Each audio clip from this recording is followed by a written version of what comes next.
Hello guys good morning from Poland. अनि आज चाहिँ हाम्रो म्याच डे अनि दोस्रो चाहिँ यता ब्रेकफास्ट खाँदैछन् अनि मैले चाहिँ खाएर भइसकेको छु। अनि हामी चाहिँ रेडी भएर तल झऱ्यौँ अनि हामी चाहिँ यता ट्याक्सीको पर्खाइमा छौँ। त्यसपछि हामी ट्याक्सीमा चढ्यौँ अनि ट्याक्सीमा चढेर ग्राउन्डतर्फ जाँदैछौँ हामी चाहिँ है। अनि त्यसपछि यहीँ हो ग्राउन्ड चाहिँ यहीँभित्र खेल्ने हो हामी चाहिँ।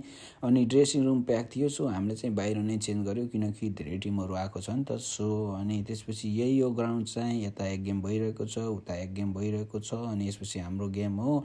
अनि हाम्रो गेम चाहिँ के भयो भन्दा टोटलमा हामी 4 गेम खेल्यौँ। 4 गेममा हामीले 2 गेम जित्यौँ, 2 गेम हार्यौँ। अनि हामीले चाहिँ क्वार्टरको लागि चाहिँ क्वाली हुनलाई कम्तीमा 3 गेम जित्नु थियो। सो हामीले चाहिँ 3 गेम जित्न सकिएन होइन, ब्याड लक। अब गेममा त्यही त हो, हारजित भइरहन्छ। अनि हामी चाहिँ 2 गेम जित्यौँ, 2 गेम हार्यौँ। सो हामी चाहिँ अब क्वार्टरको लागि क्वाली हुन सकिएन। अब के हो नि त, गेम हो, अब हारजित भइहाल्छ। अब सक्दो बेस्ट दिएकै हो, अब बेस्ट दिँदा पनि हुन सकेन है। अब नेक्स्ट टाइम ट्राई गर्नुपर्छ। अनि यो चाहिँ हाम्रो सेटको फोटो है, सबैजनाले देख्न सक्नुहुन्छ। अनि हामी चाहिँ कपडा चेन्ज गऱ्यौँ, चेन्ज गरेर अब भोक लागेको छ नि त। अनि सो हामी चाहिँ अब रेस्टुरेन्टतिर जाँदैछौँ सर ट्याक्सीमा है सबैजना। अनि यही हो आजको खाना चाहिँ, देख्न सक्नुहुन्छ सबैजनाले यता चिलमा सबैजना विथ डिजे है, चिल छ।